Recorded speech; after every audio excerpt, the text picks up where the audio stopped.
दोस्तों, कुछ विलम्ब जरूर हुआ, इसके लिए क्षमा चाहता हूँ। आज मैं जिस कविता को आपके सामने पेश करने जा रहा हूँ उसका शीर्षक मैंने दिया है कभी कभी। कभी कभी लापरवाही या गलतफहमी जो है वो हमारे जीवन को बहुत पीछे ढकेल देती है। जीवन में हमेशा सजगता और सचेतना का होना बहुत जरूरी है। हम कहाँ जा रहे हैं, किससे मिल रहे हैं, कौन हमसे मिल रहा है, क्या वक्त की नज़ाकत है, किस चीज़ की ज़रूरत है, अगर हम इसे हल्के में लेते रहेंगे तो हमारा बहुत कुछ बिगड़ जाता है, नुकसान हो जाता है। मैं इसी भाव को इस कविता के माध्यम से जताने का प्रयास किया हूँ कि इंसान को हमेशा अलर्ट रहना चाहिए, सजग रहना चाहिए और हर चीज़ को सोच विचार करके चलना चाहिए, नहीं तो कभी कभी बहुत संकट में भी हम घिर जाते हैं। तो लीजिए, प्रस्तुत है कभी कभी। जलते हुए घर में बैठकर न तो रमी खेली जाती है और न ही नसीहत।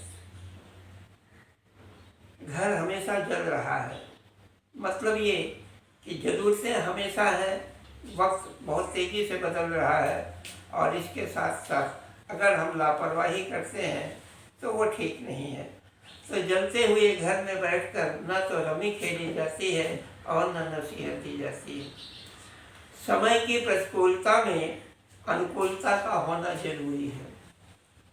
समय की प्रतिकूलता में अनुकूलता का होना जरूरी है। हर आदमी दोस्त है, हर आदमी दुश्मन है। समय की प्रतिकूलता में अनुकूलता का होना जरूरी है। हर आदमी दुश्मन है, हर आदमी दोस्त है। सवाल ये नहीं होता कि आप किसके साथ हैं, सवाल ये होता है कि आपके साथ कौन है। सवाल ये नहीं होता कि आप किसके साथ हैं, बल्कि सवाल ये होता है कि आपके साथ कौन है। बेशक प्रशंसा लुभावनी है, अपनी तारीफ किसे पसंद नहीं आती। तो बेशक प्रशंसा लुभावनी है, पर यह भी सोचना जरूरी है कि समर्थक या निंदक के द्वारा।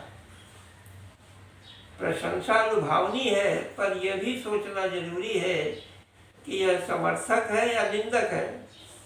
जमीर बेचा ही नहीं जाता, कभी कभी बिक भी जाता है।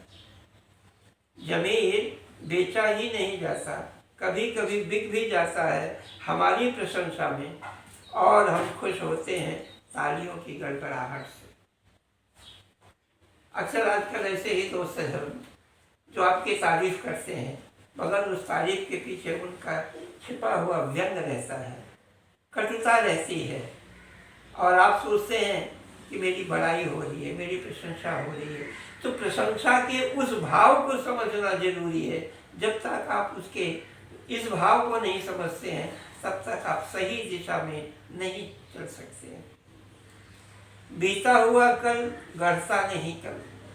जो कल बीत गया वो बीत गया, उससे कल का निर्माण नहीं होगा। तो बीता हुआ कल गढ़ता नहीं कल, वह तो मात्र आधार है आपकी रचनात्मकता के सौंदर्य का निखार है, आपकी समझ पर है। बीता हुआ कल गढ़ता नहीं कल, वह तो मात्र आधार है आपकी रचनात्मकता का सौंदर्य का निखार तो आपकी समझ पर है। आप किस तरह से अपने सौंदर्य में निखार लाते हैं, यह आप करें, दूसरे कैसे तय कर सकते हैं।